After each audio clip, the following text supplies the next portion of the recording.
15 സംവത്സരങ്ങൾക്ക് ശേഷം നടക്കുന്ന കോക്കാട് ശ്രീ മുച്ചിലോട്ട് പെരുങ്കളിയാട്ടത്തിൽ മുച്ചിലോട്ടമ്മയുടെ തിരുമുടി അണിയുവാൻ ഇക്കുറി നിയോഗം മനോഹരൻ നേണിക്കത്തിന്. ഇത് 3-ാം തവണയാണ് പെരുങ്കളിയാട്ടത്തിൽ മുച്ചിലോട്ടമ്മയുടെ തിരുമുടി അണിയുവാൻ മനോഹരൻ നേണിക്കത്തിന് നിയോഗമുണ്ടാകുന്നത്.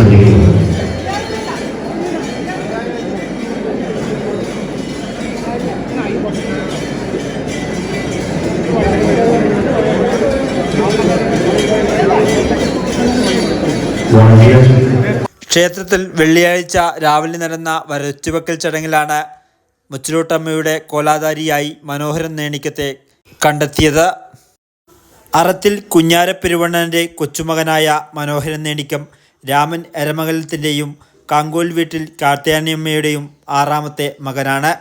ആലക്കാട് കൊങ്ങിണിച്ചാൽ നിന്നും നേണിക്കമായി ആചാരപ്പെട്ട ഈ 54-കാരൻ ഇതിനോടകം തന്നെ ഒട്ടേറെ തെയ്യക്കാവുകളിൽ തെയ്യക്കോലമണിഞ്ഞു. ഇനിയുള്ള ദിനരാത്രങ്ങൾ നേണിക്കത്തിന് കോക്കാട് മുച്ചിലോട്ട് തയ്യാറാക്കിയ കുച്ചിലിൽ വ്രതശുദ്ധിയോടെ നാളുകൾ. ഭാര്യ കെ ബിന്ദു, മകൻ മാനവ് മനോഹരൻ.